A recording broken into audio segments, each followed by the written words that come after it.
Good afternoon, everyone. I'm your English teacher Ajay sir, and I welcome you all in Pathfinder classes Chapra. So dear, let's start today's our class. आज की class में हम लोग जो है ना class की 10th की इंग्लिश को स्टडी करने वाले हैं, जो कि हमारा बेहद ही महत्वपूर्ण टॉपिक है, जिसका नाम है टेंस। इससे एग्जामिनेशन में 3 नंबर के क्वेश्चन पूछे जाते हैं। तो सभी ध्यान देंगे यहाँ पे। ये रहा मेरा टॉपिक टेंस। तो सबसे पहले हम लोग जानेंगे कि टेंस होता क्या है। ठीक है, तो मैं इसको ज्यादा जो है ना डिटेल्स में नहीं बताने वाला हूं, बट मैं इसको आपको जो है ना शॉर्ट व्यू से बताने वाला हूं, क्योंकि आपका एग्जामिनेशन बहुत नियर है। तो देखिए, कोई भी आप एक्शन करते हैं,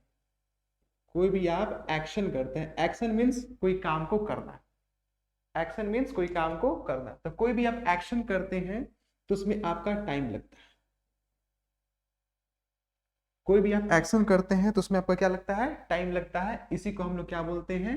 टेंस, जिसको किताबें लिखी जाती है टाइम एंड टेंस। तो आप समझ पा रहे हैं, इन शॉर्ट में आप बता सकते हैं कि tense is equal to action plus time, यानी कि एक्शन के होने में जो टाइम लगता है डियर, वो हमारा क्या कहलाता है? टेंस का।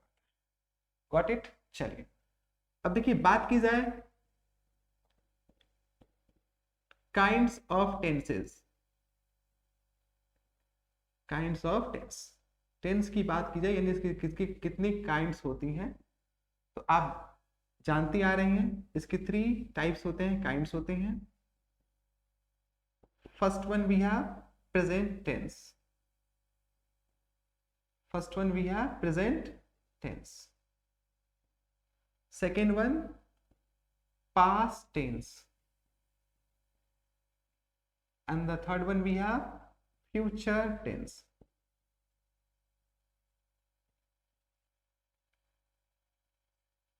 ऑल राइट, चलिए, अब सभी टेंसेस को जो है ना 4 पार्ट्स में डिवाइड किया गया, प्रेजेंट के, पास्ट के एंड फ्यूचर के, जिसमें से मोस्टली आपके 5 to 6 टेंसेस में से आपके एग्जामिनर जो है ना क्वेश्चन आस्क करता है।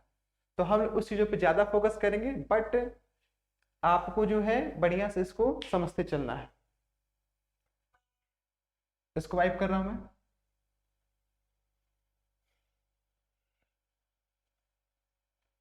तो मैं एक आपको करके दिखाता हूं, आप इसका खुद अपने से कर लीजिएगा। जैसे देखिए यहाँ पे, जैसे यहाँ पे हेडिंग डाला है ना, सभी टेंसेस के क्या होते हैं? 4 काइंड्स होते हैं। तो पहला आपका हेडिंग डाला kinds of present tense. Kinds of present tense, okay dear. तो इसके कितने होते हैं? 4 4 4। पास्ट के भी 4 हो गए, फ्यूचर के भी 4 हो जाएंगे। तो देखिए, पहला जो हमारा आता है प्रेजेंट टेंस के अकॉर्डिंग, है ना, वो होता है आपका present indefinite tense. Present indefinite tense, जिसका एक और नाम होता है simple present tense. So both are equal. ठीक है, और एक बात हमेशा याद रखें कि विदाउट आप टेंस पढ़े आप वॉइस का क्वेश्चंस नहीं कर पाएंगे, मॉडल से क्वेश्चंस नहीं कर पाएंगे, नैरेशनल क्वेश्चंस नहीं कर पाएंगे, और साथ ही साथ सिंटैक्स का क्वेश्चन नहीं कर पाएंगे। तो ये आपका जो टॉपिक है, it's a very important for your examination dear, so you people have to understand this topic very well. चलिए, दूसरी बात की जाए, वो होती है प्रेजेंट कॉन्टिन्यूअस। थोड़ा कंटिन्यूअस का स्पेलिंग आप विशेष ध्यान दीजिएगा, क्योंकि हमारे एग्जामिनेशन में स्पेलिंग भी पूछ लिए जाते हैं। तो कंटिन्यूअस का स्पेलिंग आप ध्यान दीजिएगा। तीसरा present perfect tense, and fourth one we have present perfect continuous tense। In the same way आप हेडिंग डाल करके लिख सकते हैं काइंड्स ऑफ पास्ट टेंस। तो जहां जहां डियर प्रेजेंट है, वहां आप क्या कर देंगे? पास्ट कर देंगे। ठीक है। इसी प्रकार से काइंड्स ऑफ फ्यूचर टेंस, तो जहां जहां पास लिखे होंगे वहां को उसको इरेज करके फ्यूचर कर देंगे। तो ये हमारा क्या था, टेंस का बेसिक कॉन्सेप्ट था। अब हम लोग जो है ना डिटेल में पढ़ने जा रहे हैं।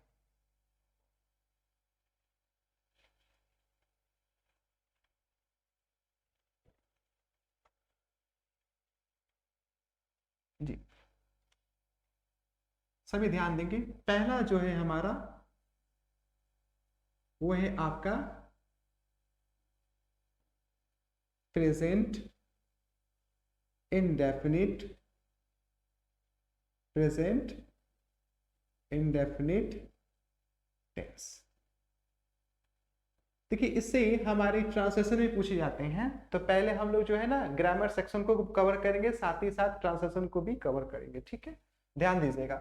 तो देखिए डियर हमारा हुआ प्रेजेंट इंडेफिनिट टेंस, ठीक है। देखिए when we talk about helping verb of present indefinite tense, यानी कि बात की जाए प्रेजेंट इंडेफिनिट टेंस की हेल्पिंग वर्ब की, तो प्रेजेंट इंडेफिनिट का helping verb HV means helping verb. Present indefinite का हेल्पिंग वर्ब क्या होता है, डू और डज। प्रेजेंट इंडेफिनिट का हेल्पिंग वर्ब डू या डज होता है। देखिए यहाँ पे जो डू है और ये डज है, डज जो होता है ये सिंगुलर होता है, एसएल मींस सिंगुलर, और डू यानी कि प्लूरल यानी कि पीएल। क्लियर है। चलिए एक और बात आपको मैं बताना चाहता हूं, यहाँ देखिए ये एक होता है वर्ब का फर्स्ट फॉर्म और एक होता है वर्ब का फिफ्थ फॉर्म। तो फिफ्थ फॉर्म में डियर आपको लगा मिलता है एस या ईएस। तो वर्ब का जो फिफ्थ फॉर्म होता है उसमें लगा मिलता है एस या ईएस, जो कि ये क्या होता है, सिंगुलर वर्ब होता है, एसएल वर्ब, सिंगुलर वर्ब होता है। और जो वर्ब का जो फर्स्ट फॉर्म होता है डियर, ये होता है आपका प्लूरल वर्ब यानी PL verb. PL stand for plural, SL stand for singular. तो रिमेंबर वन थिंग डियर, जो वर्ब का जो फर्स्ट फॉर्म होता है ये ऑलवेज प्लूरल वर्ब होता है, और जो वर्ब का फिफ्थ फॉर्म होता है वो हमेशा क्या होता है, सिंगुलर वर्ब होता है। देखिए उसी प्रकार से ये डू क्या है, वर्ब का फर्स्ट फॉर्म है, डज क्या है, ये वर्ब का फिफ्थ फॉर्म है, इसलिए सिंगुलर है। और फिफ्थ फॉर्म में क्या लिखा मिलता है, एस या ईएस। जैसे एग्जांपल और देख लीजिए, जैसे आप यहाँ पे लिखा गया है नो,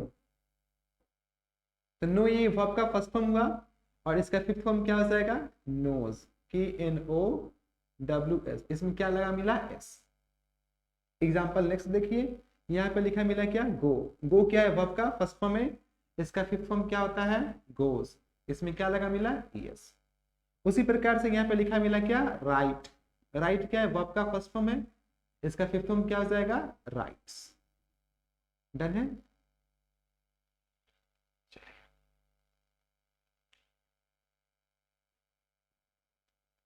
आगे बढ़ते हैं हम लोग। तो बात की जाए हेल्पिंग वर्ब किसकी, प्रेजेंट इंडेफिनिट की, तो क्या होता है, डू या डज। तो डू क्या होता है, प्लूरल होता है, डज क्या होता है, सिंगुलर होता है। और डू क्या है, वर्ब का फर्स्ट फॉर्म है, और डज क्या है, वर्ब का फिफ्थ फॉर्म है। ओके, तो डियर देखिए बात की जाए इसकी अफर्मेटिव स्ट्रक्चर की, किसकी, प्रेजेंट इंडेफिनिट की अफर्मेटिव स्ट्रक्चर की। तो सबसे पहले आपको लिखना होता है सब्जेक्ट, सब्जेक्ट। ओके, सब्जेक्ट जो एक्शन को करता है, सब्जेक्ट। इसके बाद से आपको यूज करना होगा डियर वर्ब का फर्स्ट फॉर्म या वर्ब का फिफ्थ फॉर्म। देन आपका क्या हो जाएगा, ऑब्जेक्ट या अदर वर्ड। तो this is the affirmative structure of present indefinite tense, like this, subject plus verb का फर्स्ट फॉर्म या फिफ्थ फॉर्म, देन ऑब्जेक्ट। अब देखिए फिफ्थ फॉर्म कहाँ कहाँ आता है, सिंगुलर सब्जेक्ट के साथ। जैसे में देख लीजिए यहाँ पे he, she, it, he, she, it, है ना। ओनली वन नेम या पर्सन, ओनली वन नेम या पर्सन।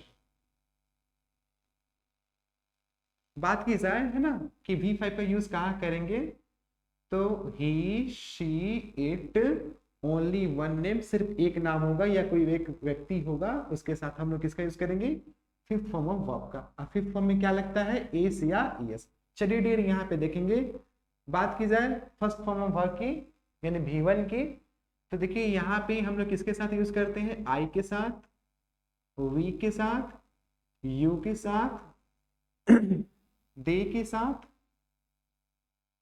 और यहाँ पे ओनली वन नेम है तो इसका प्लूरल क्या हो जाएगा, more than one name, more than one name, more than one name या person, more than one name या पर्सन। अब मैं इसको हिंदी में बता देता हूँ। देखिए I, we, you, they, more than one name, more than one name का मतलब एक से अधिक नाम, मोर देन वन पर्सन का मतलब एक से अधिक पर्सन के साथ हम लोग किसका यूज करेंगे, वर्ब का फर्स्ट फॉर्म का। ओनली वन नेम के साथ मतलब एक नाम होगा या एक पर्सन होगा, वहां पे किसका यूज करेंगे, वर्ब का फिफ्थ फॉर्म का। तो ये आप समझ पाए कि किसके साथ V1 लगता है, किसके साथ V5 लगता है। चलिए एग्जाम्पल देखिएगा, ये रहा पे example number dear first. C, fill in the blanks, at me।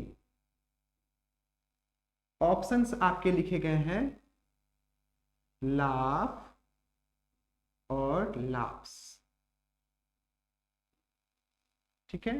तो देखिए यहाँ पे सी लिखा गया है ना, सी, तो सी के साथ क्या आता है, वर्ब का fifth form.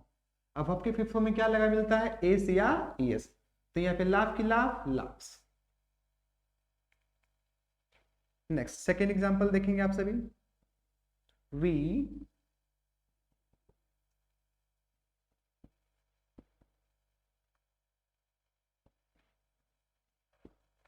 fill in the blank this matter। Option है आपकी नो और नोस। तो देखिए यहाँ पे वी लिखा गया है, तो वी के साथ क्या आता है, वी के साथ क्या आता है, देखिए तो वर्ब का फर्स्ट फॉर्म। तो वर्ब के फर्स्ट फॉर्म में एस एस नहीं लगता है, यहाँ पे फिर से मैं यहाँ पे रफ कर देता हूँ। देखिए वर्ब के फर्स्ट फॉर्म में एस या ईएस नहीं लगता है, वर्ब के फिफ्थ फॉर्म में आपको लगा मिलता है, क्या लगा मिलता है, एस या ईएस। तो यहाँ पे क्या लिखा गया है डियर, वी, तो वी के साथ क्या आएगा, नो की नोस, वी के साथ क्या आएगा, वर्ब का फर्स्ट फॉर्म, वर्ब के फर्स्ट फॉर्म में एस या ईएस नहीं लगता था, क्या हो गया। एक और एग्जांपल देखते हैं, देखिए इट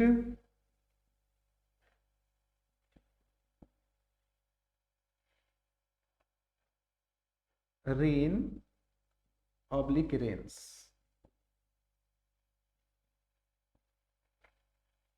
तो यहाँ पे इट लिखा गया है, तो इट के साथ क्या आएगा, वर्ब का फिफ्थ फॉर्म, वर्ब के फिफ्थ फॉर्म में क्या लगा मिलता है, एस या ईएस, तो यहाँ पे ऑप्शन हमारा रेन्स।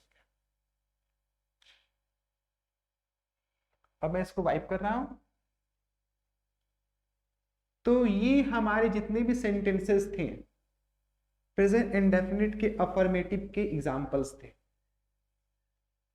अब बात की जाए निगेटिव स्ट्रक्चर की, मैं इसको वाइप कर रहा हूं।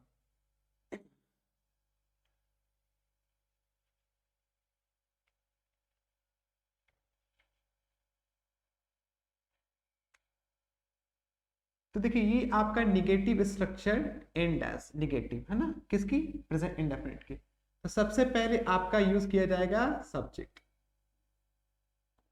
ठीक है। और याद रखिएगा किसी भी टेंस का आपको निगेटिव स्ट्रक्चर लिखना होता है तो आपको वहां पे हेल्पिंग वर्ब की रिक्वायरमेंट होती है। तो अभी मैं आपको बताया कि इसका निगेटिव स्ट्रक्चर लिखने के लिए हेल्पिंग वर्ब चाहिए, तो प्रेजेंट इंडेफिनिट का हेल्पिंग वर्ब क्या होता है, डू या डस, ठीक है। चूंकि ये निगेटिव डियर है ना, तो यहाँ पे क्या लगेगा, नॉट। इसके बाद से क्या आएगा, वर्ब का फर्स्ट फॉर्म, इसके बाद से क्या आएगा आपका ऑब्जेक्ट। तो ये हमारा फाइनली क्या हुआ, निगेटिव स्ट्रक्चर हमारा कंप्लीट हो गया, किसका, प्रेजेंट इंडेफिनिट टेंस का। So dear this is the negative structure of present indefinite tense, subject do या does plus not plus verb का first form plus object. Do क्या होता है, प्लूरल होता है, डज क्या होता है, सिंगुलर होता है, ठीक है। और डू डज के बाद हमेशा वर्ब का फर्स्ट फॉर्म का यूज किया जाता है। एग्जांपल जरा देख लीजिए आप, आई है ना, फिल इन द ब्लैंक्स है ना, नो अबाउट हिम, यहां पे लिखा गया है डू या डज। तो देखिए आई के साथ क्या आएगा, वर्ब का फर्स्ट फॉर्म यानी कि डू या डज, तो क्या हो जाएगा यहाँ पे डू। तो I do not I do not, यहाँ पे एक वर्ब छूट गया, यहाँ पे लिख दिया I do not know about him, मैं उसके बारे में नहीं जानता हूं। चलिए दूसरा एग्जांपल देखिएगा आप सभी, C fill in the blanks, है ना, not come to me. Options dear आपके लिखे गए हैं डू या डस, बताइए तो क्या होगा, she does, she does not come to me, वह मेरे पास नहीं आती है। चलिए अब देखिए यहाँ पे मैं आपको एक ट्रिक दे रहा हूं, जो कि एग्जाम में आपके क्वेश्चन पूछे जाते हैं यहां से, मैं इसको वाइप कर रहा हूं।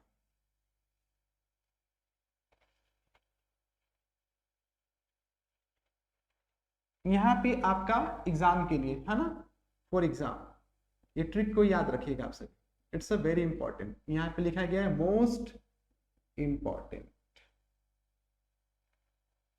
ठीक है। देखिए इन सेंटेंस, किसी सेंटेंस में आपको लिखा मिला डेली, एवरीडे, अगर किसी सेंटेंस में आपको लिखा मिले daily, everyday, usually, always, never, किसी सेंटेंस में आपको लिखा मिले daily, everyday, usually, always, never, तो इन सभी के साथ, इन सभी के साथ आपको यूज करना होगा, है ना, आपको यूज करना होगा V1 या V5 का, आपको यूज करना होगा किसका, V1 या V5 का। अब V5 समझते हैं ना भैया, जस्ट क्या लगा मिलता है, एस या एस। अब जैसे मैं आपको एग्जांपल दिखाता हूं, ये ट्रिक है कि daily, everyday, usually, always, never के साथ V1 या V5 का यूज किया जाता है। एग्जांपल देख लीजिए आप सभी यहाँ पे, सी never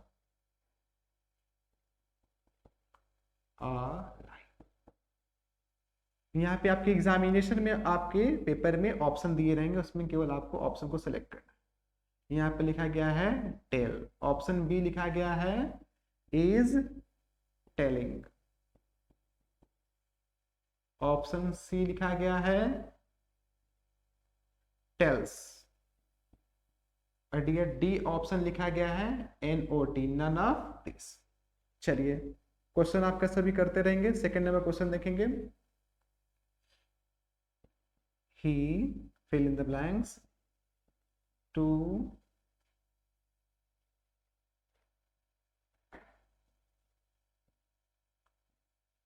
school every day, every day। यहाँ पे भी आपका ऑप्शंस है गोज, ऑप्शन बी है गो, ऑप्शन सी है हैज गॉन, और ऑप्शन डी है वॉज गोइंग, वॉज गोइंग। तो चलिए देखिए यहाँ पे आप सभी अंडरलाइन करते रहिएगा। देखिए इस सेंटेंस में हमको लिखा मिला क्या, नेवर, तो daily, everyday, usually, always, never, है ना, इसके साथ किसका यूज करते हैं, वर्ब का फर्स्ट फॉर्म या फिफ्थ फॉर्म। तो देखिए यहाँ पे सब्जेक्ट हमारा क्या है, सी है, क्या है, सी है, और सी के साथ क्या आता है, एस या ES वाला फॉर्म, यानी कि V5 आता है। तो देखिए ऑप्शन हमारा क्या हो गया, सी नंबर। यहाँ पे टेल इसलिए नहीं होगा क्योंकि ये वर्ब का फर्स्ट फॉर्म है, 80 के साथ V1 नहीं V5 आता। चलिए देखिए यहाँ पे हमको लिखा मिला क्या, ही, और यहाँ पे हमको लिखा मिला क्या, एवरीडे। तो इनमें से कोई एक वर्ड है, हाँ, तो ये क्या है, एवरीडे है, तो इसके लिए यहाँ पे ही लिखा गया है। तो ही के साथ क्या आएगा, ही के साथ V5 आएगा। अब V5 में क्या लगा मिलता है आपको, एस या ES, तो एस या ES वाला कोई ऑप्शन है, हाँ, ऑप्शन नंबर 8, इसको लिख लीजिए।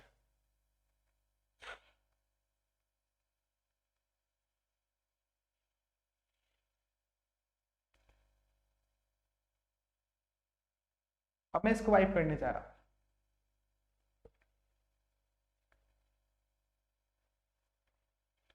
तो ये सभी स्ट्रक्चर को आप सभी जो है ना रिवाइज करेंगे, क्योंकि ये आपको वॉइस बनाने में बहुत ज्यादा हेल्प करेंगे।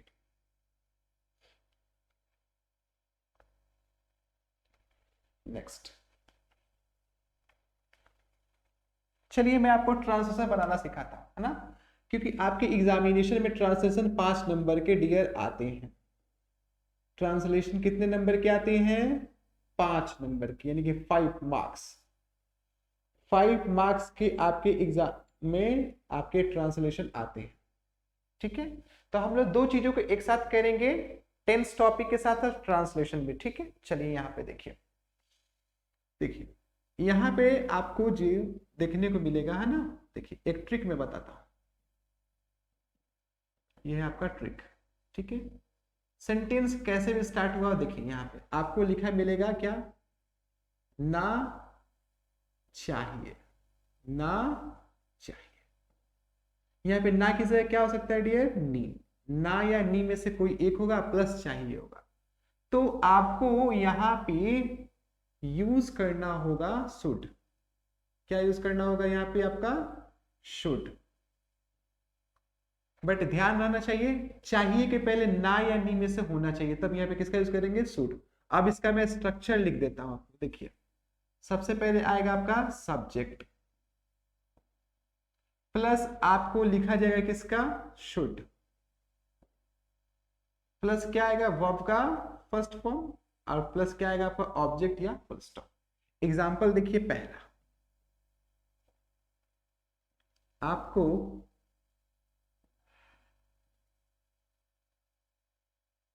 आपको समय से आना चाहिए। आपको समय से आना चाहिए या आपको समय पर आना चाहिए। तो देखिए यहाँ पे आपको क्या लिखा मिला? चाहिए। चाहिए के पहले क्या लिखा मिला? ना। तो ना चाहिए, नी चाहिए, तो किसका यूज करेंगे डियर? आप शुड का। तो किसको समय से आना चाहिए? आपको। तो सब्जेक्ट क्या हो गया आपको? आपको, यानी कि क्या हो जाएगा? यू। Very good. इसके बाद से किसका यूज करेंगे? शुड का। तो यहाँ पे क्या लिख दिए डियर? यहाँ पे शुड। इसके बाद से क्या यूज करेंगे? वर्ब का फर्स्ट फॉर्म। एक्शन क्या हो रहा है? आना। तो क्या हो जाएगा? यू शुड कम। कब आना? समय से, है ना। कैसे आना? समय से। तो क्या हो जाएगा? On time. तो you should come on time. दूसरी एग्जांपल आप सभी देखेंगे,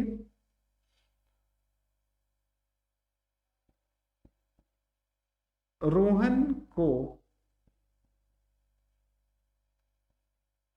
बहस नहीं करना चाहिए।